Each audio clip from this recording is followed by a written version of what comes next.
नमस्कार, आपका स्वागत है आपके अपने चैनल दिव्य दृष्टि में। हिंदू धर्म में गुरुवार का दिन देवगुरु बृहस्पति को समर्पित है। इस दिन बृहस्पति देव की पूजा और व्रत करने से व्यक्ति को ज्ञान, बुद्धि और वैभव की प्राप्ति होती है। साथ ही घर परिवार में सुख शांति और समृद्धि का वास होता है। गुरुवार व्रत कथा का श्रवण या पाठ करने से परिवार में खुशियां बनी रहती हैं। इस व्रत को करने से बृहस्पति देव की कृपा प्राप्त होती है और कुंडली में बृहस्पति के कमजोर होने के कारण उत्पन्न बाधाएं, विशेषकर विवाह में आने वाली अड़चनें, दूर होती हैं। यह व्रत नौकरी और करियर में तरक्की के लिए भी अत्यधिक प्रभावी माना गया है। गुरुवार व्रत पूजा विधि: गुरुवार के दिन प्रातः स्नान करके स्वच्छ पीले वस्त्र धारण करें। व्रत का संकल्प लें और देवगुरु बृहस्पति की पूजा आरंभ करें। एक चौकी पर पीले रंग का वस्त्र बिछाएं और उस पर बृहस्पति देव की प्रतिमा या चित्र स्थापित करें। पीले फूल, पीला चंदन, पीले वस्त्र, चने की दाल, गेहूं, तिल, गुड़, घी, दीपक, धूप और नैवेद्य प्रसाद अर्पित करें। पूजन के समय बृहस्पति देव के मंत्रों का जाप करें। पूजन के उपरांत श्रद्धा और भक्ति से आरती करें। पूजन के बाद गुरुवार व्रत कथा का पाठ अवश्य करें। पीले रंग का भोजन बनाएं और बृहस्पति देव को भोग लगाएं। गरीबों और जरूरतमंदों को भोजन, वस्त्र और धन का दान करें। गुरुवार व्रत श्रद्धा और समर्पण के साथ करने से बृहस्पति देव प्रसन्न होते हैं और व्यक्ति के जीवन में खुशहाली और समृद्धि का आगमन होता है।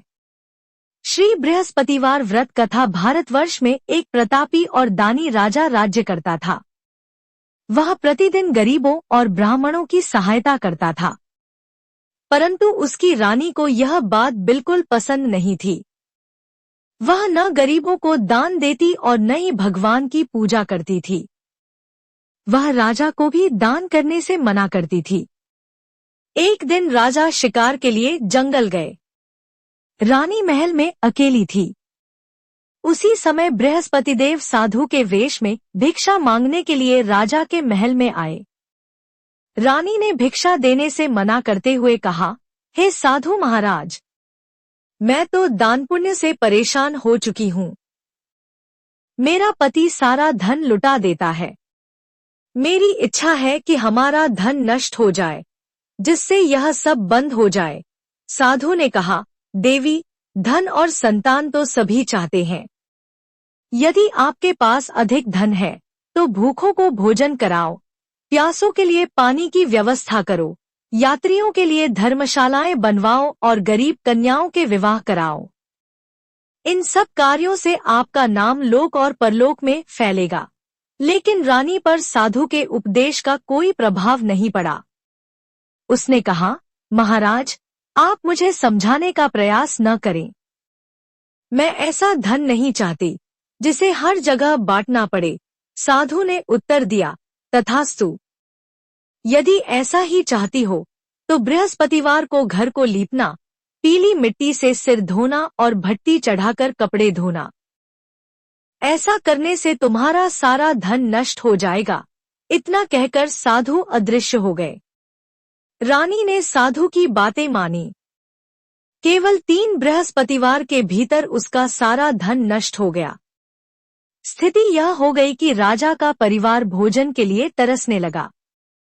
तब राजा ने रानी से कहा, मैं दूसरे देश जा रहा हूँ। यहाँ मुझे सब जानते हैं, इसलिए मैं छोटा काम नहीं कर सकता। राजा परदेश चला गया और जंगल से लकड़ी काटकर बेचने लगा। इस प्रकार अपना जीवन यापन करने लगा। इधर रानी और दासी दुखी रहने लगी। एक बार जब रानी और दासी को 7 दिन तक भूखा रहना पड़ा तो रानी ने अपनी दासी से कहा, पास के नगर में मेरी बहन रहती है, वह धनवान है। उसके पास जाओ और कुछ सहायता मांगो। दासी रानी की बहन के पास पहुंची। उस दिन गुरुवार था और रानी की बहन बृहस्पतिवार व्रत कथा सुन रही थी। दासी ने अपनी रानी का संदेश दिया, परंतु रानी की बहन ने कथा समाप्त होने तक कोई उत्तर नहीं दिया। दासी ने लौटकर रानी को सब कुछ बता दिया। यह सुनकर रानी अपने भाग्य को कोसने लगी। कथा समाप्त करने के बाद रानी की बहन उसके घर आई और बोली, हे बहन, मैं बृहस्पतिवार का व्रत कर रही थी, इसलिए उस समय नहीं बोल पाई। दासी क्यों आई थी? रानी ने रोते हुए बताया कि उनके घर में खाने को अनाज तक नहीं है। रानी की बहन ने कहा, भगवान बृहस्पति देव सबकी मनोकामनाएं पूर्ण करते हैं। जरा देखो, शायद तुम्हारे घर में अनाज हो। बहन के आग्रह पर रानी ने दासी को अंदर भेजा। आश्चर्यजनक रूप से घर में अनाज से भरा एक घड़ा मिला। दासी ने कहा, रानी, जब हमें भोजन नहीं मिलता तो क्यों न हम भी व्रत करें? रानी ने अपनी बहन से व्रत और कथा की विधि पूछी। रानी की बहन ने बताया, बृहस्पतिवार व्रत में चने की दाल और मुनक्का से भगवान विष्णु का केले के पेड़ की जड़ में पूजन करें तथा दीपक जलाएं, व्रत कथा सुने और पीला भोजन करें। इससे बृहस्पति देव प्रसन्न होते हैं। रानी की बहन व्रत और पूजन विधि बताकर अपने घर लौट गई। 7 दिन बाद जब गुरुवार आया, रानी और दासी ने व्रत रखा। वे घुड़साल में जाकर चना और गुड़ लेकर आईं और उससे केले की जड़ तथा विष्णु भगवान का पूजन किया। परंतु पीला भोजन कहाँ से लाएं? इस बात को लेकर दोनों बहुत परेशान थी। चूंकि उन्होंने व्रत रखा था, बृहस्पति देव प्रसन्न हुए और साधारण व्यक्ति का रूप धारण कर 2 थालों में सुंदर पीला भोजन दासी को दे गए। भोजन पाकर दासी अत्यंत प्रसन्न हुई और रानी के साथ मिलकर भोजन ग्रहण किया। इसके बाद वे हर गुरुवार व्रत और पूजन करने लगी। बृहस्पति भगवान की कृपा से लौट आया वैभव। बृहस्पति देव की कृपा से उनके पास फिर से धन संपत्ति आ गई। परंतु रानी आलस्य में डूबने लगी। दासी ने समझाते हुए कहा, रानी, तुम्हारे आलस्य और दान पुण्य की कमी के कारण पहले सारा धन नष्ट हो गया था। अब जब भगवान की कृपा से धन मिला है तो इसे शुभ कार्यों में खर्च करो। भूखों को भोजन कराओ, दान पुण्य करो, जिससे तुम्हारा यश बढ़ेगा और तुम्हारे कुल का नाम रोशन होगा। रानी ने दासी की बात मानकर धन को शुभ कार्यों में खर्च करना शुरू कर दिया। इससे उसका यश पूरे नगर में फैलने लगा। बृहस्पतिवार व्रत कथा के बाद श्रद्धा से आरती करनी चाहिए। इसके बाद प्रसाद बांटकर उसे ग्रहण करना चाहिए। उधर जंगल में राजा अपनी विपत्ति को याद करके व्याकुल होकर एक पेड़ के नीचे बैठ गया। वह गुरुवार का दिन था।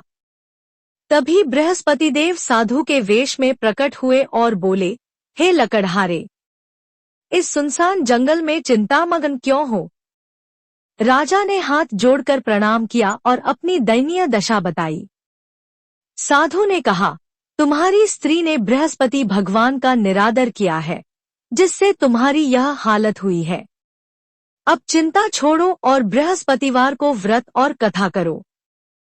चने मुनक्का का प्रसाद बनाओ और शुद्ध जल में शक्कर मिलाकर अमृत तैयार करो। कथा के बाद प्रसाद और अमृत बांटकर खुद भी ग्रहण करो। ऐसा करने से तुम्हारे सारे कष्ट दूर हो जाएंगे। राजा ने कहा, महात्मा जी, मेरे पास इतने पैसे नहीं कि मैं यह सब कर सकूं। साधु ने कहा, चिंता मत करो। बृहस्पतिवार के दिन लकड़ी बेचने जाओ, तुम्हें 2 गुना धन मिलेगा। इतना कहकर साधु अंतर्ध्यान हो गए। गुरुवार को राजा ने लकड़ी बेची और पहले से अधिक पैसा पाया। उसने चना, गुड़ आदि लाकर व्रत किया और उसके सारे कष्ट दूर हो गए। कुछ समय बाद राजा गुरुवार का व्रत करना भूल गया। उसी दिन नगर के राजा ने विशाल यज्ञ का आयोजन किया और घोषणा करवाई कि सभी लोग राजा के यहाँ भोजन करें। जो इस आदेश का पालन नहीं करेगा, उसे फांसी दी जाएगी। लकड़हारा देर से पहुंचा तो उसे राजा ने अपने घर बुलाकर भोजन कराया। तभी रानी ने देखा कि जिस खूंटी पर उसका हार टंगा था, वह गायब है। उसने लकड़हारे पर चोरी का आरोप लगाकर उसे कारागार में डलवा दिया। कारागार में लकड़हारा दुखी होकर साधु को याद करने लगा। उसी समय बृहस्पतिदेव साधु के वेश में प्रकट हुए और बोले, तूने व्रत और कथा में लापरवाही की, इसलिए यह कष्ट मिला है। बृहस्पतिवार को कारागार के दरवाजे पर 4 पैसे मिलेंगे, उनसे व्रत और पूजा करना। गुरुवार को लकड़हारे को 4 पैसे मिले। उसने कथा कही और उसी रात बृहस्पतिदेव ने नगर के राजा को स्वप्न में कहा, जिस व्यक्ति को तुमने कारागार में डाला है वह निर्दोष है, वह स्वयं राजा है, उसे मुक्त करो। राजा ने लकड़हारे को मुक्त कर दिया और उसका खोया वैभव लौट आया। तभी से राजा, रानी और नगर के लोग श्रद्धापूर्वक बृहस्पतिवार का व्रत करने लगे। बृहस्पतिदेव की कृपा से सभी सुखी और समृद्ध हो गए। तो मैं तेरे राज्य को नष्ट कर दूंगा। रात्रि के स्वप्न से भयभीत होकर राजा प्रातःकाल उठा और देखा कि खूंटी पर हार लटका हुआ है। उसने तुरंत लकड़हारे को बुलाया, उससे क्षमा मांगी और उसे सुंदर वस्त्र आभूषण देकर सम्मानपूर्वक विदा कर दिया। बृहस्पतिदेव की आज्ञानुसार लकड़हारा अपने नगर की ओर चल पड़ा।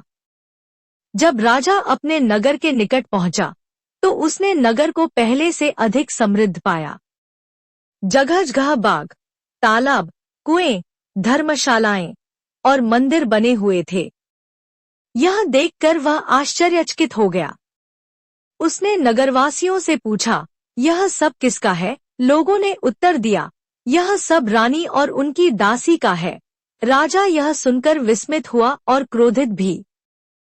जब रानी ने सुना कि राजा लौट रहे हैं, तो उन्होंने दासी से कहा, हे दासी, राजा हमें ऐसी बुरी हालत में छोड़ गए थे, कहीं हमारी समृद्धि देखकर वह फिर से वापस न लौट जाएं।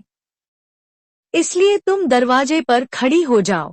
दासी राजा को भीतर ले आई। राजा ने क्रोध से रानी से पूछा, यह धन तुम्हें कैसे मिला? रानी ने उत्तर दिया, यह सब बृहस्पतिदेव के व्रत और उनकी कृपा से प्राप्त हुआ है। राजा ने निश्चय किया कि वह न केवल गुरुवार को, बल्कि प्रतिदिन 3 बार बृहस्पतिदेव की कथा सुनेगा और व्रत करेगा। अब राजा हमेशा अपने दुपट्टे में चने की दाल बांधकर रखता और दिन में 3 बार कथा सुनाता। एक दिन राजा ने सोचा कि अपनी बहन से मिलने चला जाए। वह घोड़े पर सवार होकर बहन के घर की ओर चल पड़ा। रास्ते में उसने कुछ लोगों को एक मुर्दा लेकर जाते देखा। राजा ने उनसे कहा, भाइयों, मेरी बृहस्पतिवार की कथा सुन लो। लोगों ने उत्तर दिया, हमारे आदमी की मृत्यु हो चुकी है और तुम्हें कथा की पड़ी है। लेकिन कुछ लोगों ने कहा, अच्छा, कथा सुन लो। राजा ने कथा सुनानी शुरू की। जब कथा आधी हुई, तो मुर्दा हिलने लगा और कथा समाप्त होते ही वह उठकर बैठ गया। आगे राजा को एक किसान खेत जोतते हुए मिला। राजा ने उससे कहा, भाई, मेरी बृहस्पतिवार की कथा सुन लो। किसान ने कहा, जब तक मैं तुम्हारी कथा सुनूंगा, तब तक 4 हल जोत लूंगा। जा, अपनी कथा किसी और को सुना। राजा आगे बढ़ गया। जैसे ही राजा गया, किसान के बैल गिर पड़े और उसे पेट में तेज दर्द होने लगा। तभी उसकी माँ रोटी लेकर आई। बेटे ने उसे सारी बात बताई। माँ दौड़कर राजा के पास गई और कहा, हे महाराज, मैं आपकी कथा सुनूंगी, कृपया मेरे खेत पर चलकर कथा कहिए। राजा ने किसान के खेत पर जाकर कथा सुनाई। कथा समाप्त होते ही बैल उठ खड़े हुए और किसान का पेट दर्द भी ठीक हो गया। राजा अपनी बहन के घर पहुंचा। बहन ने उसका खूब स्वागत किया। अगले दिन सुबह राजा ने देखा कि सभी लोग भोजन कर रहे हैं। उसने बहन से पूछा, कोई ऐसा है जिसने भोजन न किया हो? मैं उसे बृहस्पतिवार की कथा सुनाना चाहता हूँ। बहन बोली, भैया, इस देश में पहले लोग भोजन करते हैं, फिर अन्य कार्य करते हैं। यदि कोई ऐसा व्यक्ति होगा, तो मैं जाकर देखती हूँ। बहन पड़ोस में देखने गई और एक कुम्हार के घर पहुंची। उसने देखा कि कुम्हार का बेटा बीमार है और उनके घर में 3 दिन से कोई भोजन नहीं हुआ है। बहन ने राजा से कहा, इनके घर कथा सुनाइए। राजा ने कुम्हार के घर जाकर कथा सुनाई। कथा समाप्त होते ही कुम्हार का बेटा ठीक हो गया। यह चमत्कार देखकर सभी लोग राजा की प्रशंसा करने लगे। एक दिन राजा ने बहन से कहा, हे बहन, अब मैं अपने घर लौट रहा हूँ, तुम भी चलो। बहन ने अपनी सास से अनुमति मांगी। सास ने कहा, जाओ, लेकिन अपने बच्चों को मत ले जाना, क्योंकि तुम्हारे भाई के कोई संतान नहीं है। बहन ने अपने भाई से कहा, हे भैया, मैं तो चलूंगी, पर कोई बालक साथ नहीं जाएगा। राजा ने उत्तर दिया, जब कोई बालक नहीं चलेगा, तब तुम्हारे आने का क्या लाभ। यह कहकर राजा भारी मन से अपने नगर लौट आया। राजा ने रानी से कहा, हमारे पास संतान नहीं है, हमारे जीवन का कोई अर्थ नहीं और न ही मैं भोजन कर सकता हूँ। रानी ने उत्तर दिया, हे स्वामी, बृहस्पति देव की कृपा से हमें सब कुछ मिला है, वह हमें संतान भी अवश्य देंगे। उसी रात बृहस्पति देव ने राजा को स्वप्न में दर्शन देकर कहा, हे राजा, चिंता त्याग दो, तुम्हारी रानी गर्भवती है। यह सुनकर राजा अत्यंत प्रसन्न हुआ। 9वें महीने में रानी ने एक सुंदर पुत्र को जन्म दिया। राजा ने रानी से कहा, हे रानी, स्त्री बिना भोजन के रह सकती है, लेकिन बिना बोले नहीं रह सकती। जब मेरी बहन आए तो उससे कुछ मत कहना। रानी ने राजा की बात मान ली। जब राजा की बहन को इस शुभ समाचार का पता चला तो वह बहुत प्रसन्न हुई और बधाई लेकर भाई के घर पहुंची। जैसे ही बहन आई, रानी ने व्यंग्य करते हुए कहा, घोड़े पर चढ़कर तो नहीं आई, गधे पर चढ़कर आई हो। राजा की बहन मुस्कुराकर बोली, भाभी, मैं ऐसा न कहती तो तुम्हें संतान कैसे मिलती। बृहस्पति देव ऐसे ही हैं, वे सबकी मनोकामनाएं पूरी करते हैं। जो व्यक्ति श्रद्धा और भक्ति से बृहस्पतिवार का व्रत करता है, कथा पढ़ता या सुनता है और दूसरों को सुनाता है, बृहस्पति देव उसकी सभी इच्छाएं पूरी करते हैं। अंत में आरती का श्रवण करना चाहिए, जिससे बृहस्पति देव प्रसन्न होते हैं। जय बृहस्पति देवा। जय बृहस्पति देवा। छिन छिन भोग लगाऊं, कदली फल मेवा। जय बृहस्पति देवा। जय बृहस्पति देवा, तुम पूर्ण परमात्मा, तुम अंतर्यामी, जगतपिता जगदीश्वर, तुम सबके स्वामी। जय बृहस्पति देवा। जय बृहस्पति देवा, चरणामृत निज निर्मल, सब पातक हरता, सकल मनोरथ दायक, कृपा करो भरता। जय बृहस्पति देवा। जय बृहस्पति देवा, तन मन धन अर्पण कर, जो जन शरण पड़े, प्रभु प्रकट तब होकर आकर धार खड़े। जय बृहस्पति देवा। जय बृहस्पति देवा, दीनदयाल दयानिधि, भक्तन हितकारी, पाप दोष सब हरता, भव बंधन हारी। जय बृहस्पति देवा।